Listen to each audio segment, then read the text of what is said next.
Portugal against Slovenia still to come today. We will give you the team news shortly. Delighted to say and welcome in Fresha Cousinho Arias to look ahead to what's going to be the game of the tournament tomorrow. Get us out of our misery, get us out of our slump, having just watched that France-Belgium game, Fresha, and tell me how excited you are as the Dutch prepare to face the Romanians. Yeah, I'm quite excited, to be honest. It felt like a decade to wait for a week after such a terrible game against Austria. And I mean, yeah, that should have been the case for the players and also for the coach. There was the possibility to talk to the coach last couple of days. Just today, he had the press conference, but no shocking news. He said he's not going to change a lot. From the sources I have near the team, I know he's going to change 2 names. Compared to the game against Austria. So Dumfries is going to play again. He wasn't playing against Austria due to his hamstring. So he's going to play again instead of Geertruida. And we will see Xavi Simons in the starting 11 again as the number 10. And Malen will also start. And yeah, I mean, not really a surprise that Joey Veerman is not going to play. Not sure if he will get another chance anytime soon. When Koeman is still the coach, but yeah, it was a long week after such a terrible game, but yeah, it was a reality check, and at the same time, you could also feel people taking the positive from that game that they played really bad. Everybody on an individual level played really bad, but yeah, there were still a lot of chances, and we had a chance to get a draw and maybe even to win. So let's call it an off day. Are you happier facing Romania than Belgium, who you would have faced if they'd won the group? Yeah, I think you could be happy with Romania. I expect them to make it a really physical game and put a lot of energy and passion in it.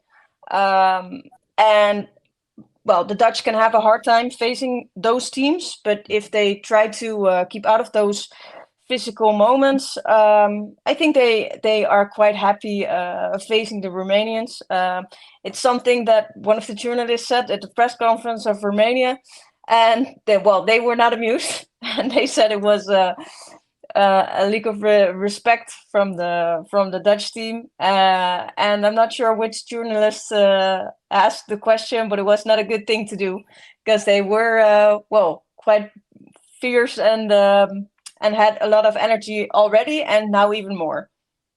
Augie, you're at this game tomorrow, and there's a chance that if the Dutch get through, and if Austria beat Turkey, well, it's not a chance, it will be a repeat of what we've just seen, and that was the Austrians beating the Dutch by 3-2. Are you expecting a similar open-type game in this one, or are you expecting more caution like we've seen in a couple of the games so far in the knockout stages, Augie?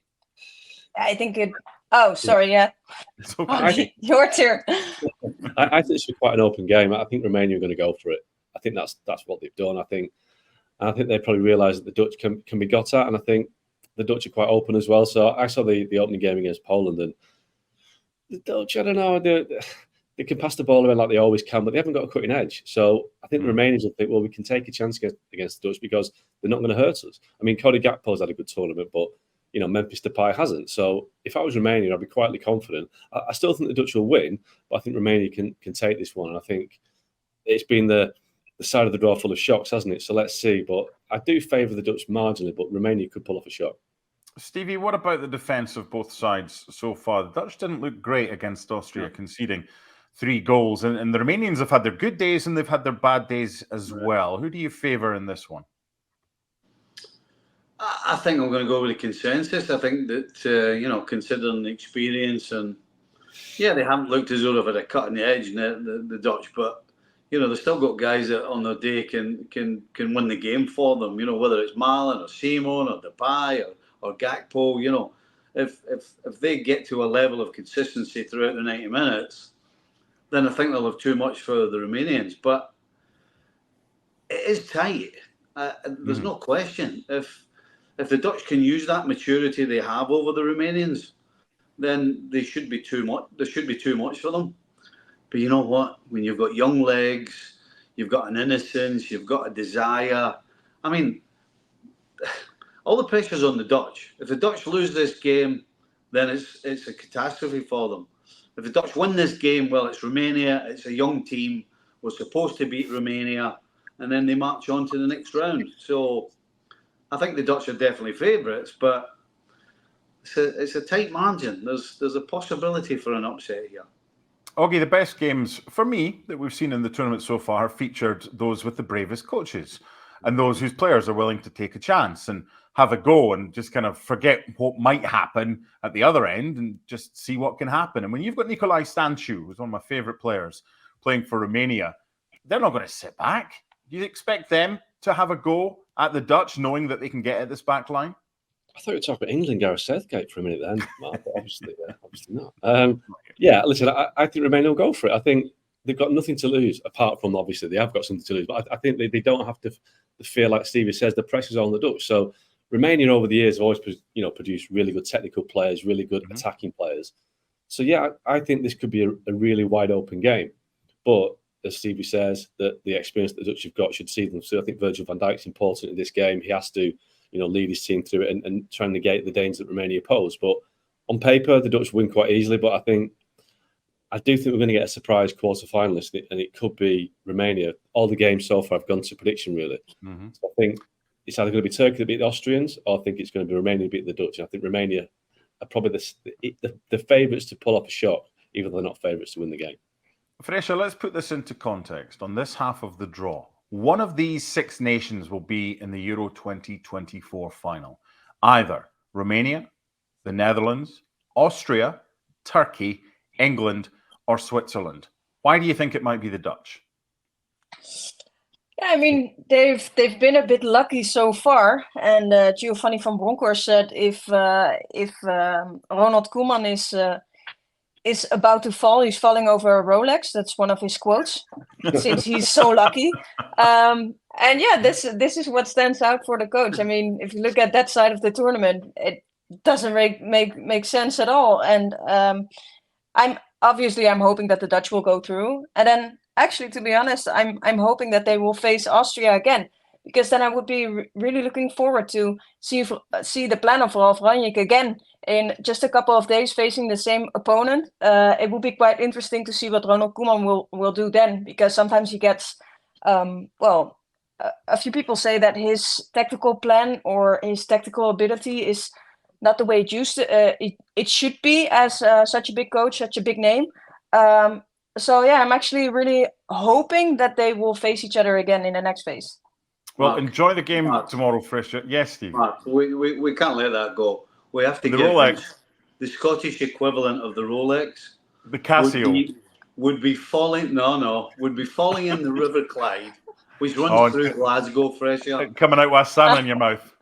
You're coming out with the salmon in your mouth, and I can assure you there are many different things in the Clyde, but certainly not salmon. Or Rolexes. Trust me, there's none of them in there either. Fresha, thank you. Enjoy the game tomorrow. Just a quick reminder, if you wouldn't mind, you're expecting the Dutch to make 2 changes. Can you confirm what you think those will be for the game tomorrow? Against Romania? Yeah, so Dumfries will start instead of Geertruida as a right back, and then Xavi Simons will start as a number 10. So Joey Veerman will start from the bench, and Malen is again one of the strikers from the right side.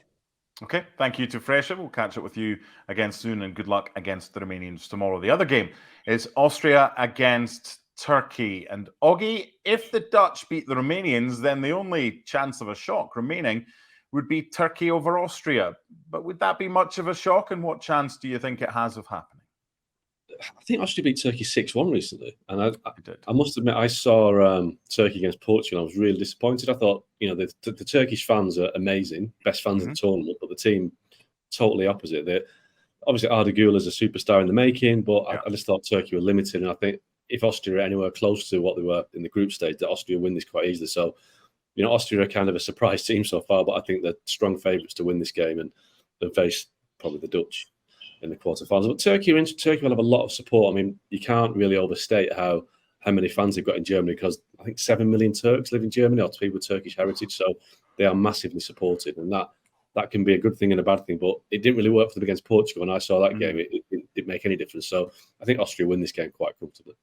Stevie, one of the games of the tournament was Turkey against Georgia. It's probably one of the games that had the least expectation of anything happening in it. And it was a brilliant watch.